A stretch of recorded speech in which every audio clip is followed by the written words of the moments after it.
ngasi mayam fazana uti thongdarage ngasi bazar nahandagi usoi thibani usoi thiba phangde as goro on gare usoi thibani phangne ngasi bazar numita phanga si mari sida lupa yankhain ni ando akhosunda di usoi jam tanguni sedidi kaya chanadabeira khangde aduna yam di tangbadi oide ba ko mari sida lupa yankhai gi yankhai ne ba ado sedagi aise ironba tawge khanmani tawre mana motoroti ga usoi ga se yam chaning na kuidabane ba haijaba ngasidi thongage si achouba amsiga ya utidadi jam hena so hapchela so mu kaino to banate ko ani amadi soijel lage loina di fresh oriba mali akoi ngasi khudak tak ga lil haidi jala aga yon ba male ba loina haita jalak pa dumaina fresh ori asim de kainom di tawra si khai soidoge si su phari loina phare ahuma phare asi sumga soidoge se ni sima thammage hayeng iron bazara se ni se soina ba tawrage aduga aise soido ani do ne yong kya yamna di yamde ko du su dum ai changam di yare ne na khale uti thondoge ngasi se khoi ma ba chaka nai torom se ngasi asam gi oina banoi mare ba ko aduna gari gi chaka gi ni so hae aduna chatladi jamna lafra ore ne kholani na hai ba de gi ding ngasi se cancel loi thoe ai si ngasi ngan ta hogala ga kano to bone ba thabak loi loisan mani ma cha tuini na aduga ngasi se cancel to thoe ado hayeng mo muk samwan jen kok se sai yum de gi de na samwan jen thaning da ba ko adoisu upai leita bani na adamu khana khona tawrade muki jai do ko mosu sorok taga lambi daga road taga rally chatpa du maina ka isu news to yengamme ba adu kalle haibina kire mu khana khona tawde saru chalu rano aina ado uti se phajana thongdoge aduga asu pijarage akoi su charani kuire uti usoi ka hapaga chada bise uti se no mamarak tamu chaga ka adana agi motor se na hantingam badunia ba ngarang am tingnya leiramina mangarak buka mine na ai city se manga kam halabane nata di dum anirak kam ga dum ga da do aina khara yam na kam han ta oba mangara kam ga aina dum masagi manin chat ko de dum thamme chap chara ba yenge chap cha di cha jerame ado ising khara wa na hapane ba horen di cooker se pa tha ba do chotha ai di kamak pada magi mahi chung thok ba ado ngai ta gi ising sala ising mai khara hapaga sutha hapchalani ado cooker sida dum sutha hapaga phut ke su ya pone ba ina kum sutha hapa di ko ko sing sing ngang do ni cooker mapa pa ga ngang chen da ba khota ba to do du pam da ba ge ina hapte ba han da aduga sumaina motor ano motor riding ha tang tan aga sutha hapchalaga nga phajana amuko sohal lage ano ba ising hapasiga as makogi sutha se hapakpaga kano se yung patha bagi mong kano tau ba do maina ado agi uti se khara su kano khagi kai hani kan haribo hapaduna na haribo hapaduna magi makuduna ra khang sing na di chang de su ngam horen di dum sap cha horen da ado ka phajana so halaga ina so ko muk tau salla ado mai muthalani horen mahi ka tang nang nek tau horen ni motor ni na ko kujen ni ado ka kisi cha lo re na ko mam aseng sati ina horome uti se pa horome uti se agi khoi gi thong bada su ko mut lai na ka thong ra ba as phajana haw ado mo editing tau na tin bu tare ma su cha le de mena tam na amuk thong ba haiden uti di loisale manam khunung siam tawre aduga ma zakhara de hangam se ma dum miss taw le ni aina nungai ta na ko nga ma tum mani khakti le ma gi ta oina dum khara ta thongbi ra ge taw ko gi hangam ma ka tare ni pan ga he ga ne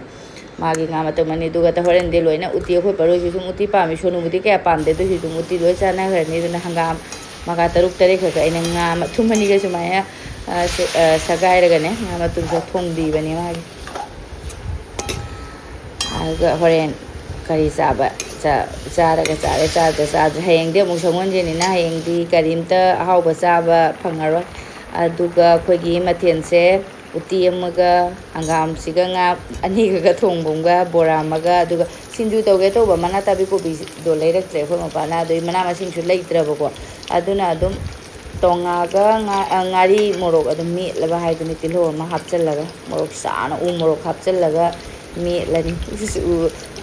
ngasi din nong su tari ba kya su mata sai ngarang na lai khuram bagi aina motor se na han tingam bani ngang lai khuram chalubai wa bagi thongdre nuksa su sati na saba ngasi di nong su tare piti piti chap chanare uti cha bagi mahau ga dor phajan lauba yare ado se le khoi gi mathen se hangam kaino se da ina phadigom khara chaisan mani hojiki phadigom se tang loire matam naitra bani na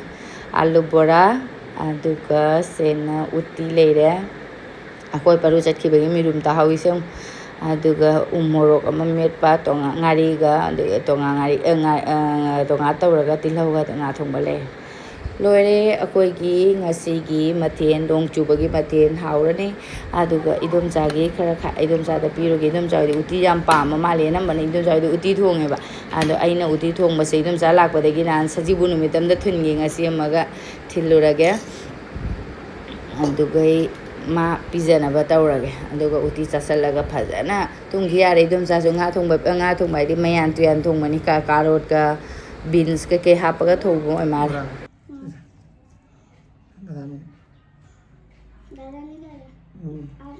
Dada piucho.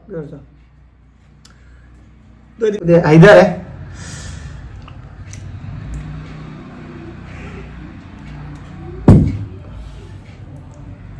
Sao nih?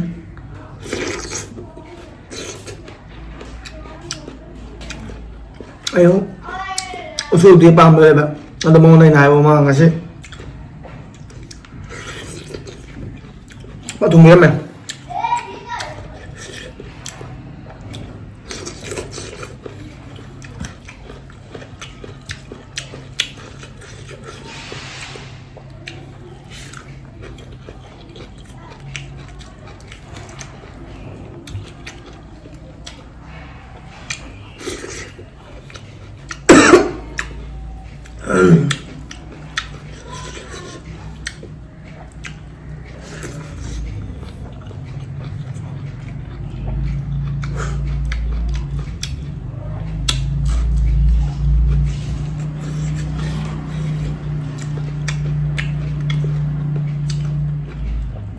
Usul util nào thì hiếu màu xanh đi. Usul util là mấy lấy hào vậy đi.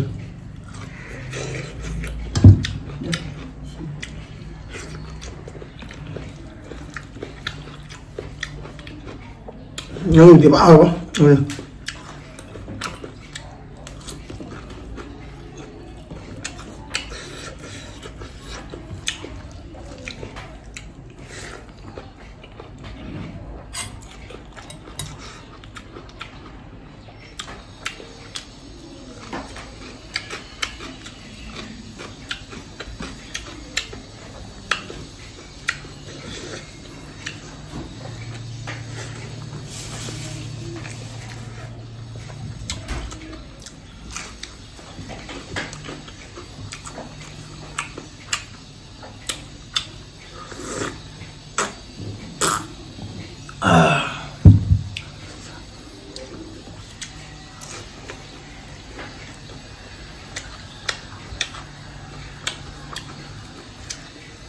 Uti jawab dah, nggak tahu macam kau jawab kau dah.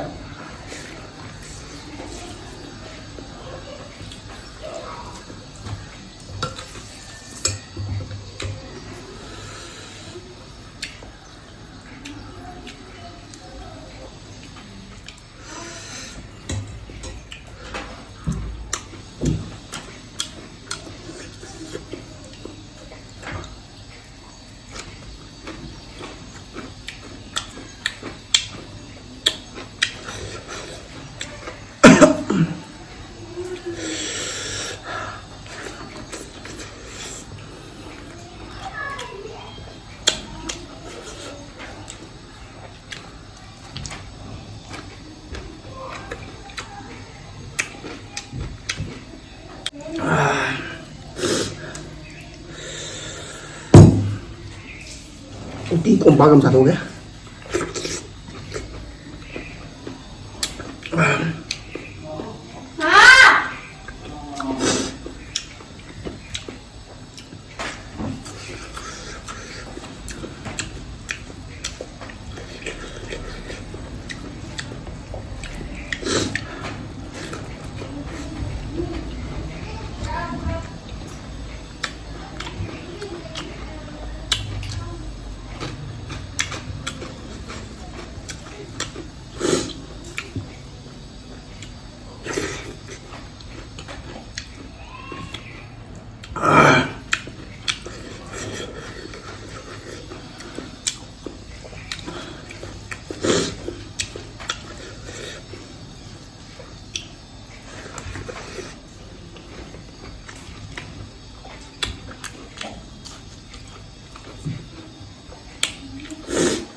Thùng mà sao ấy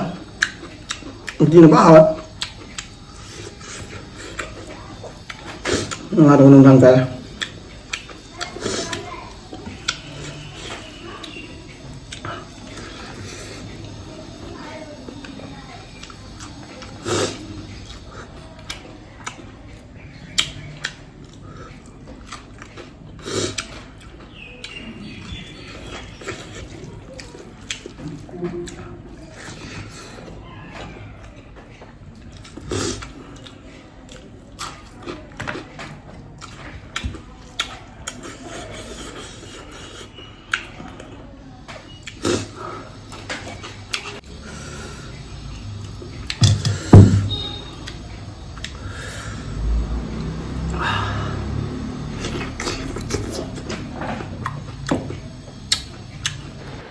uti cha loiraga phajana nungaina moi ahumdi seta khare tungmare phajana chasallaga uti phajana haurame uti do aduga ina ngarang se ngari ngaurambado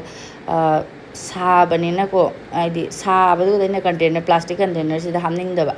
ado aina hojik se khare ingda khare ngarang thang ma do makhum kupsala thamama bane aduga hojik hapchaleni tap tamna container sida hapchaleni masi ngari packet ani sina ma urade dum chabido adu chagedorini ada chajarasanu anisina kyani chaba marakta mo amuk mase lakpa taradi amuk amuk ngawra pibiba haidoni ngari se ngonda leitreba ahana ina January da yumdagi porkido nipala mapalla kaino porakhibani ado tumba penara mare pung mari tare hawatnare sonosu pung mari tare tuition chakhare ma ado ngarang dagi chakane tawado tangde mande tawmena ko pa packing gam ta tawdri hojik packing tawduine hayeng di sangon je ni na nungai taba ko aina thaning ngam dabane ba magi join budi kaino numinini budi wali bane ba aduga packing ga tawdri ado ngasi hayeng di sangon jen chatuise nungai te aduna ngasi loina pack tawraga mapanda thamamani pochai punam adu wakal do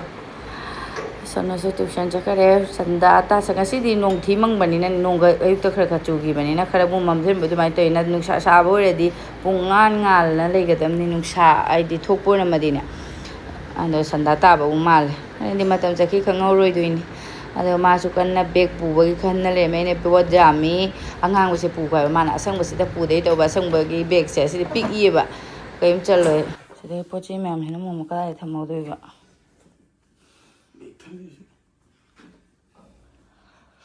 mấy giờ khai liêu về VIP mình không học sinh là mình phải thôi mà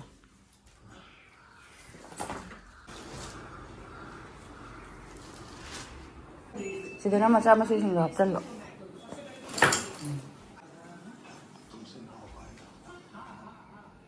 sabun sabun cũng nói gì mà thật cả bột thìn ở đây là mình đang ngồi lùi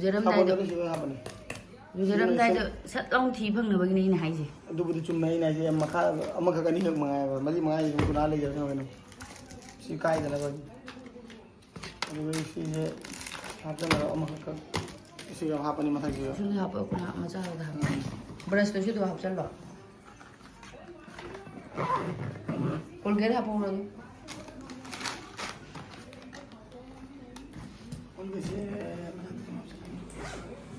Kuki sih kapsen ini macam tu.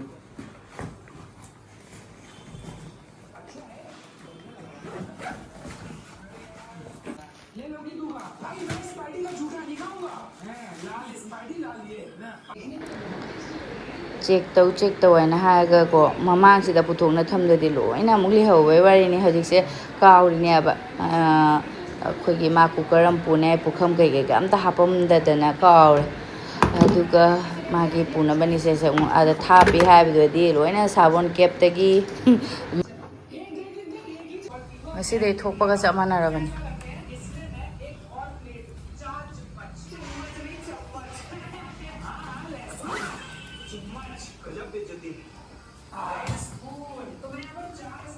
koi si boundary koi si boundary sedagi do tham nong chu ga chu amuk chu amuk ha amuk chu phiron gai den sa ma pan na phau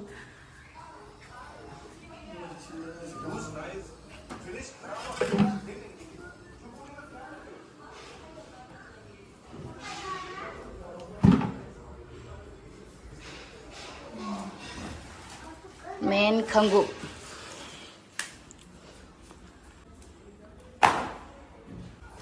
ꯃꯊꯛꯇꯣ ꯊꯝꯃꯣ ꯕꯥꯜꯇꯤꯟꯗꯣ ꯊꯝꯖꯔꯒ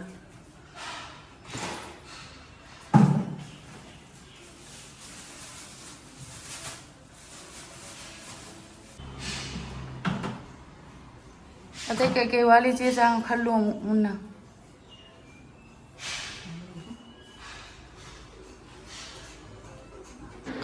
ꯂꯣꯏꯁꯤꯜꯂꯛꯄꯗ ꯁꯟꯗꯥ ꯑꯗꯨꯝ ꯇꯥꯔꯦ ꯃꯇꯝꯁꯦ ꯁꯟꯗꯥ ꯇꯥꯁꯟꯈ꯭ꯔꯗꯤ ꯆꯍꯤ ꯈꯪꯍꯧꯗꯦ ꯆꯥꯁꯨ ꯑꯩꯒꯤ ꯆꯥ ꯂꯣꯏꯔꯦ ꯁꯤ ꯀꯞꯁꯦ ꯂꯥꯛꯄꯗꯤ ꯍꯥꯎꯔꯦ ꯁꯣꯅꯨꯁꯨ ꯁꯨꯝ ꯂꯥꯛꯈꯤ ꯃꯇꯝ ꯑꯩꯗꯤ ꯁꯣꯅꯨꯁꯦ ꯄꯨꯡ 4ꯗꯒꯤ ꯄꯨꯡ 6 ꯐꯥꯎꯅꯤ ꯊꯕꯛꯇꯨꯝ ꯑꯃ ꯂꯣꯏꯁꯤꯜꯂꯤꯉꯩꯗ ꯃꯇꯝꯁꯦ ꯆꯠꯈꯤ ꯈꯪꯍꯧꯗꯦ ꯄꯨꯡ 6 ꯇꯥꯈꯤꯕꯅ ꯍꯥꯟꯗꯅ ꯃꯥ ꯂꯥꯛꯑꯦ ꯇ꯭ꯌꯨꯁꯟꯗꯩ ꯃꯥꯏ ꯁ꯭ꯀꯨꯜꯒꯤ ꯁꯣꯛꯁ ꯂꯧꯔꯦ ꯉꯁꯤꯕꯨ 2XL ꯀꯥꯏ ꯁꯣꯅꯨꯅꯦ ꯑꯩꯅ ꯂꯧꯔꯤꯁꯤꯕꯨ ꯆꯥꯎꯔꯣꯏꯗ꯭ꯔꯥ ꯁꯤꯕꯨ ꯅꯪꯒꯤꯅ ꯀꯥꯏ ꯍꯦꯛ ꯇꯧꯁꯟꯈ꯭ꯔꯕꯣ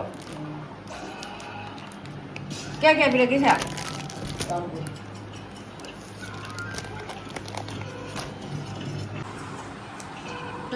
2XL ꯀꯥꯏ ꯐꯤꯗꯤ ꯑꯗꯨꯝ ꯀꯩꯅꯣ ꯇꯧ ꯃꯥꯜꯂꯦ ꯈꯔ ꯂꯩꯔꯩꯅꯣ ꯕꯦꯟꯖꯤ ꯆꯥꯎ ꯑꯗꯨꯝ ꯆꯞ ꯆꯥꯔꯗ ꯃꯥꯜꯂꯦ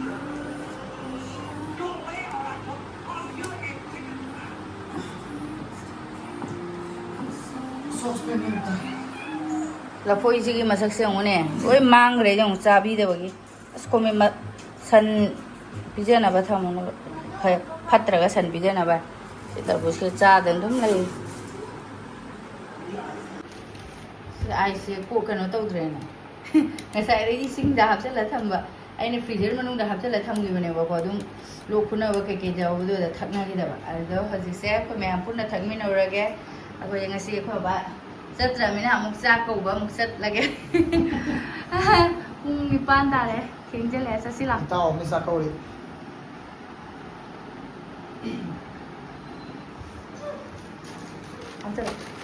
ꯑꯗꯩ ꯈꯔꯒ ꯑꯉꯥꯡ ꯆꯥꯅꯕ ꯑꯗꯨꯝ ꯑꯗꯣ ꯃꯌꯥꯝ ꯉꯁꯤꯒꯤꯗꯤ ꯑꯩꯈꯣꯏꯒꯤ ꯚꯤꯗꯤꯑꯣꯁꯦ ꯃꯇꯥꯡꯁꯤꯗ ꯂꯣꯏꯁꯤꯜꯂꯒꯦ ꯆꯥꯏꯔꯤ ꯑꯣ ꯑꯃꯁꯤꯁꯨ ꯄꯨꯔꯛꯑꯒ ꯑꯥꯗ ꯊꯥꯗꯔꯝꯅꯕ ꯀꯩꯅꯣ ꯆꯥꯅꯕꯒꯤ ꯆꯠꯂꯨ ꯄꯨꯔꯛꯑꯣ ꯂꯐꯣꯏꯁꯦ ꯉꯁꯤꯒꯤꯗꯤ ꯚꯤꯗꯤꯑꯣꯁꯦ ꯃꯇꯥꯡ ꯂꯣꯏꯁꯤꯟꯖꯔꯒꯦ ꯃꯌꯥꯝ ꯃꯊꯪꯒꯤ ꯚꯤꯗꯤꯑꯣꯗ ꯑꯃꯨꯛ ꯊꯦꯡꯅꯔꯁꯤ ꯍꯥꯏꯔꯣ ꯕꯥꯏ ꯕꯥꯏ ꯍꯥꯏꯔꯣ ꯕꯥꯏ ꯕꯥꯏ ꯃꯌꯥꯝ ꯕꯥꯏ ꯕꯥꯏ